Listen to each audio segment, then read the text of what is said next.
Hi kids! Today I'm going to tell you a little story about Hansel and Gretel. But first, we are going to know a little bit about the authors of this story. They were the brothers Grimm. One of them was Jacob Carl Grimm and was born on January 4, 1785 in Hanau, Germany. His brother Wilhelm Carl Grimm was born on February 24 of the following year. They were German academics, philologists, lexicographers. They were cultural researchers and also authors who together specialized in collecting and publishing folklore during the 19th century. They were among the best known storytellers of folk tales during that time, and popularized stories such as Snow White, the Frog Prince, Cinderella, Hansel and Gretel, Rapunzel, and the Sleeping Beauty, among others.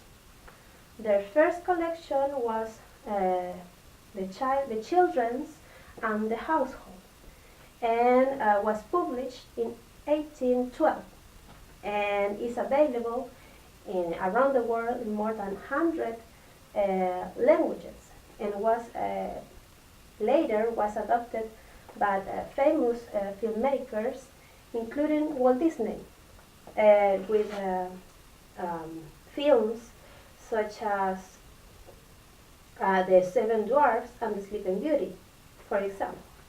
And Wilhelm Grimm died first on December 16 of 1859, and his brother Jacob continued to working in his project until his death on September 20, 1863. But now we are going to tell you the story.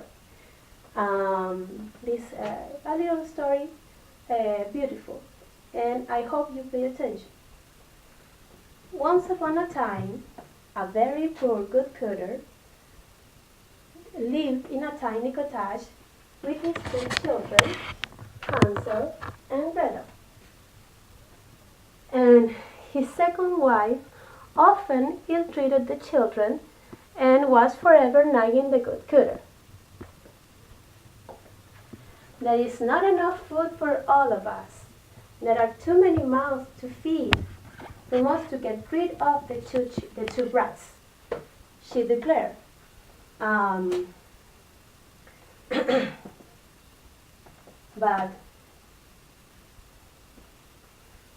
she kept on trying to persuade her husband to abandon his children in the forest.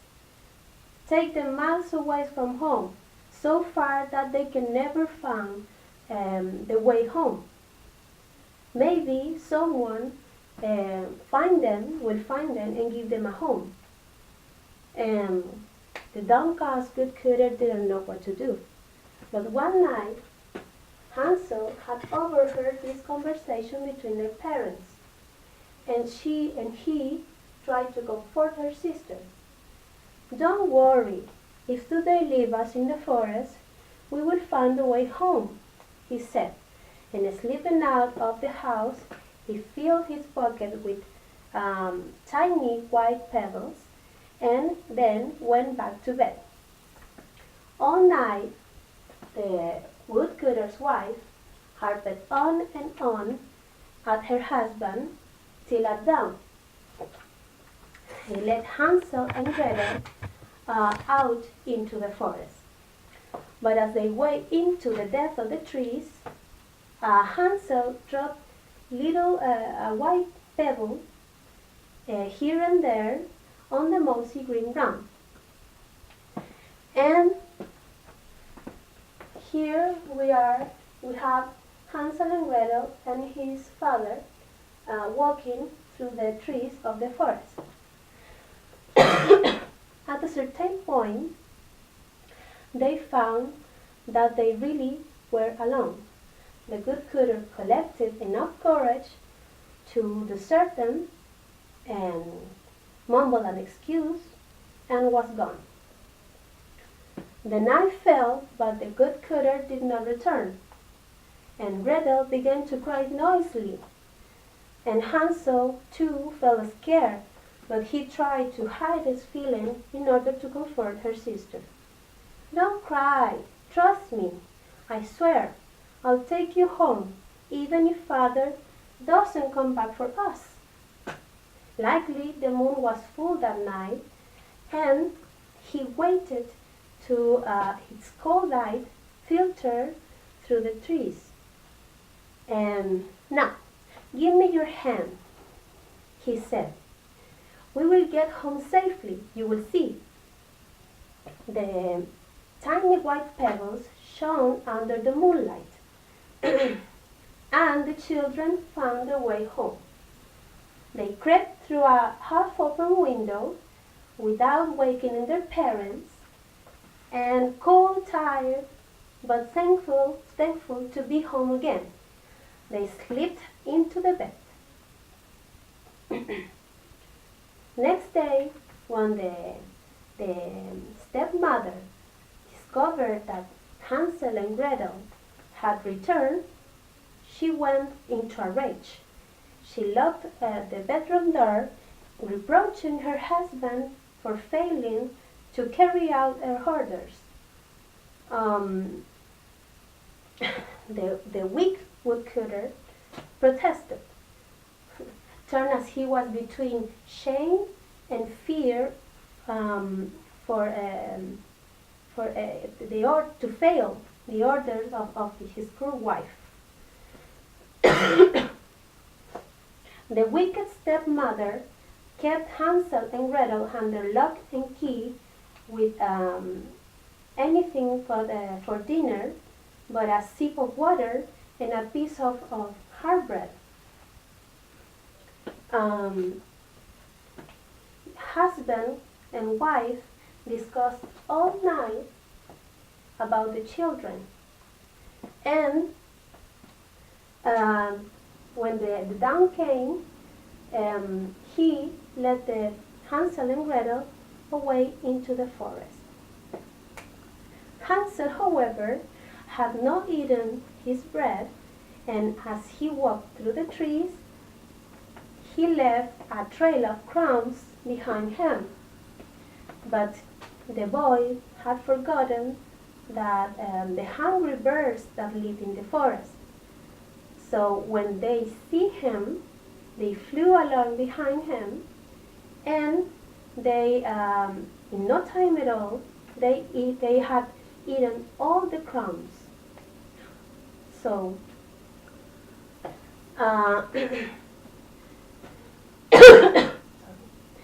again, with a lame excuse, the good cooter left his two children by themselves. "I left a trail, like last time," Hansel whispered to Gretel, consolingly. But when night fell, they saw that with horror that all the crumbs had gone. "I'm frightened," wept Gretel bitterly. "I'm cold and hungry, and I want to go home." "Don't be afraid. I'm here to look after you." Hansel tried to comfort her sister and give her courage, but too shivered when he glimpsed the shadows and dark eyes around them in the darkness. All night the two children huddled together for warmth at the foot of a large tree. When dawn broke, they started to wander to find the way back, but the hope soon was faded. They were well and truly lost. And they walked and walked. Suddenly, they come upon strange cottage in the middle of a glade. And this is chocolate, gasped Hansel as he broke a lump of a plaster of the wall. Here we have Hansel and Gretel staring the house of the sweet house. And this is icing, exclaimed Gretel, putting another piece of the wall in her mouth. Isn't delicious, said Gretel. With her mouth full, she had never tasted anything so good in her life. And we will stay here, said Hansel. So when he said that, suddenly the door was opened. Well, well, said an old woman peering out with a crafty look. And haven't you children sweet tooth? Come in, come in. You have nothing to fear, went on the old woman. Unlikely for Hansel and Gretel, however, the sugar candy cottage belonged to an old witch. Her trap for catching unwary victims. The two children had come to a really nasty place. You are nothing but a skin and bones, said the witch, locking Hansel in a cage. And I shall fatten you up, and then I'm going to eat you. You can do the housework, said to Gretel. Then I'll make a meal of you too. As luck would have it, the witch had very bad eyesight, and when Gretel smeared butter on her glasses, she could see even less.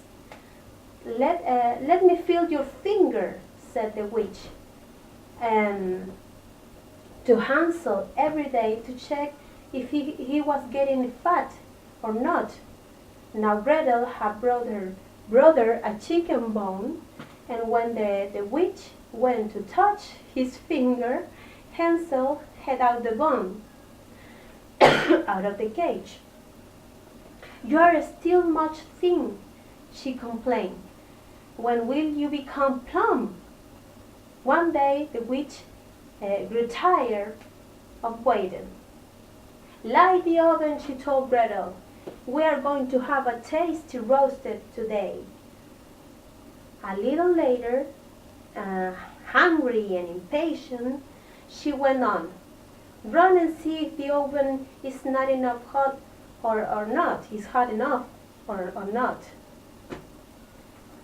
Gretel returned and said, I can tell if it is hot enough or not. So angry, the witch screamed at the little girl, useless child. All right, I'll see for myself. But when the witch bent down to peer inside the oven and check the heat, Gretel gave her a tremendous push into the oven. Here we have Gretel pushing the witch into the oven. Inside the oven and check.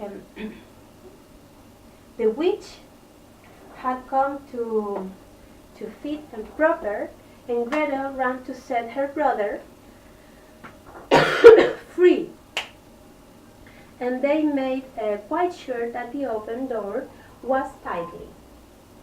They stayed in the house for days, eating the house, but someday they found a big chocolate egg, and inside the egg there was a casket of gold coins. This is the casket of gold coins. And the witch is now burned to a cinder, said Hansel. So we will take this treasure with us. They filled a large basket with food and set off into the forest in order to search his way home, their way home. But suddenly they heard their father cry noisily, and they went to ask him what happened. And he said, "Your stepmother is dead. Come here with me, my dear children."